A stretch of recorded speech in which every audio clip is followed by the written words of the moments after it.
1 cup ரவை எடுத்துர்க்கேன். நீங்க வறுத்த ரவை வறுக்காத ரவை எது வேணா எடுத்துக்கலாம். ஒரு மிக்ஸி ஜார் எடுத்துக்கிட்டு அந்த மிக்ஸி ஜார்ல எடுத்துக்கிற 1 கப் ரவையும் சேர்த்துட்டு நல்லா நைஸா முடிஞ்ச அளவுக்கு பவுடரா அரைச்சு எடுத்துக்கலாம். நல்லா நைஸா முடிஞ்ச அளவுக்கு ரவையை அரைச்சதுக்கு அப்புறமா ஒரு பாத்திரத்துல நான் சேர்த்துக்கிறேன். இப்போ இதே மிக்ஸி ஜார்ல 6 பல் பூண்டு தோலோட சேர்த்துக்கிறேன். காரத்துக்கு வரமிளகா 3 சேர்த்துக்கிறேன். கொஞ்சம் நல்லா காரமாக இருந்தால் நல்லா இருக்குன்றதுனால 3 சேர்த்துருக்கேன். காரம் லைட்டாக இருந்தால் போதும் நினச்சிங்கன்னா 2 சேர்த்துக்கோங்க. இப்போ மிக்சியில் போட்டு இதை நல்லா கொஞ்சம் அரைச்சி எடுத்துக்கலாம். கொஞ்சம் இந்த மாதிரி கொரகொரப்பாக அரைச்சதுக்கப்புறமா இதை மாவோடு சேர்த்துக்கலாம். இப்போ இது கூடவே தேவையான அளவுக்கு உப்பு சேர்த்துக்கிறேன். கருவேப்பிலையை கொஞ்சம் நிறைய எடுத்து நான் நல்லா பொடியாக கட் பண்ணி எடுத்து வச்சுருக்கேன். அந்த கருவேப்பிலையும் சேர்த்துக்கிறேன். கூடவே ஒரு 2 ஸ்பூன் அளவுக்கு எண்ணெயை நல்லா சூடு பண்ணி எடுத்து வச்சுருக்கேன். இந்த எண்ணெயும் சேர்த்துக்கலாம். அதுக்கு முன்னாடி உப்பு சேர்த்ததுனால கொஞ்சம் மாவோடு சேர்த்து நல்லா கலந்து கொடுத்துட்டு அதுக்கப்புறம் எண்ணெயை சேர்த்துக்கலாம். கொஞ்சம் நல்லா மொறுமொறுன்னு இருக்கும். அதனால் நம்ம எண்ணெயை நல்லா சூடு பண்ணி சேர்த்துக்கிறோம். எண்ணெயை சேர்த்து லைட்டாக கலந்து கொடுத்துட்டு தண்ணி கொஞ்சம் கொஞ்சமாக சேர்த்து மாவு பிசைஞ்சிக்கலாம். இது கூட பார்த்தீங்கன்னா வேர்க்கடலையை வறுத்துட்டு கொஞ்சம் ஒன்றும் பாதியமாக இடிச்சிட்டு சேர்த்துக்கிட்டிங்கன்னா இன்னும் நல்லா சூப்பராக இருக்கும் சாப்பிட்றதுக்கு. அப்புறம் கடலைப்பருப்பை நீங்கள் ஒரு 1/2 மணி நேரம் தண்ணியில் ஊற வச்சுட்டு நீங்கள் சேர்த்துக்கலாம் 1 ஸ்பூன் அளவுக்கு. நம்ம டக்குன்னு இன்ஸ்டண்ட்டாக செய்யணும் அப்படின்னு நினைக்கும்போது அதெல்லாம் லேட் ஆகும் ரெடி பண்ணி செய்யறதுக்கு. உடனே ஸ்நாக்ஸ் செஞ்சு சாப்பிடணும்னு நினச்சிங்கன்னா இப்படி சிம்பிளாக செஞ்சுக்கலாம்.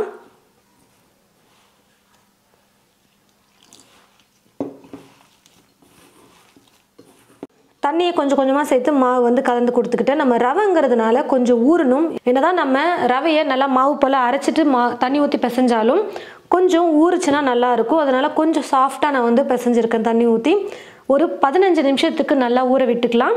நல்லா ஊறட்டும். ஒரு 15 நிமிஷத்துக்கு ரவையை நல்லா ஊற வச்சுக்கிட்டேன். ஃபஸ்ட்டு கொஞ்சம் இலக்கமாக இருந்தது. இப்போ கரெக்டான பதத்துக்கு இருக்குது பாருங்கள். ரவை கொஞ்சம் ஊறினதுனால நம்ம ரெடி பண்ணியிருக்கிற இந்த மாவு கொஞ்சம் கொஞ்சமாக எடுத்துக்கிட்டு உருண்டை பண்ணிவிட்டு சப்பாத்தி தேய்க்கிறது போல் தேய்ச்சி எடுத்துக்கலாம்.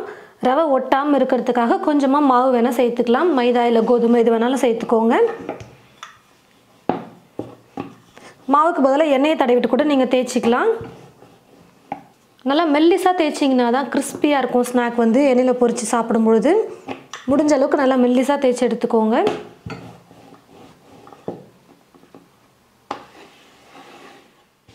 நல்லா மெல்லிஸாக தேய்ச்சதுக்கப்புறமா இந்த மாதிரி ஒரு கப் எடுத்துக்கோங்க. நல்லா ஷார்ப்பாக இருக்கிற மாதிரி.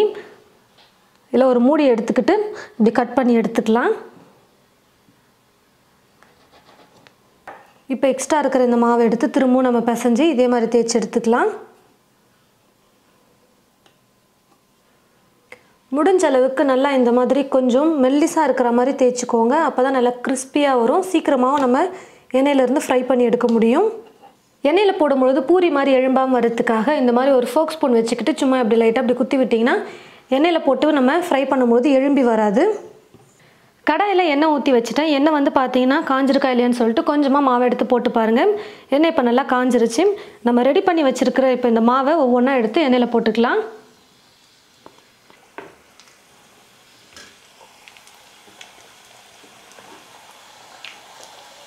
அப்பப்போ கரண்டி வச்சு நம்ம 2 பக்கமும் திருப்பி கொடுத்துட்ருக்கும்போது நல்லா வெந்து வந்துடும். பாருங்கள் ஃப்ரெண்ட்ஸ், நல்லா வெந்து மேலேயும் லைட்டாக கலர் வந்துருச்சு. இப்போ நம்ம எடுத்துக்கலாம். இதே போல் மீதி இருக்கிற மாவையும் நம்ம எண்ணெயில் போட்டு ஃப்ரை பண்ணி எடுத்துக்கலாம். எண்ணெய் நல்லா காஞ்சதுக்கப்புறமா கொஞ்சம் லைட்டாக தீயை குறைச்சிக்கோங்க. ரொம்ப ஃபுல்லாக வைக்கும்போது சீக்கிரமாக கலர் மாறிடும். ஆனால் தீஞ்ச மாதிரி இருக்கும். நல்லா கிறிஸ்பியாக வராது. அது மட்டும் கொஞ்சம் லைட்டாக தீயை குறைச்சிட்டு குக் பண்ணிக்கோங்க. பாருங்கள் ஃப்ரெண்ட்ஸ், நல்லா டேஸ்டியாக சூப்பராக நம்ம 1 கப் ரவையை வச்சு நல்லா மொறுன்னு ஒரு ஸ்நாக் ரெடி பண்ணிட்டோம். சாப்பிடவே நல்லா மொறுன்னு சூப்பராக இருக்கும். நல்லா மெல்லிஸாக தேய்ச்சி நம்ம எடுத்துருக்கிறதுனால நல்லா மொறுன்னு இருக்கும். பாருங்கள், கொஞ்சம் கூட நமத்து போகாது. இந்த மாதிரி நீங்கள் நல்லா மொறுன்னு மெல்லிஸாக தேய்ச்சிட்டு செய்யும்போது 1 வாரம் 10 நாள் கூட நம்ம வச்சு சாப்பிடலாம். அந்த நமத்து போகாமல் கிறிஸ்பியாகவே இருக்கும் சாப்பிட்றதுக்கு. கண்டிப்பாக நீங்கள் உங்களுடைய வீட்டில் இது போல் மொறுன்னு தட்டு வடை செஞ்சு பாருங்கள். செஞ்சு பார்த்துட்டு எப்படி இருக்குன்னு மறக்காமல் கமெண்ட் பாக்ஸில் கமெண்ட் பண்ணுங்கள். இந்த வீடியோவை மற்றவங்களுக்கும் ஷேர் பண்ணுங்கள்.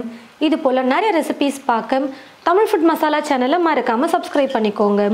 தேங்க்யூ.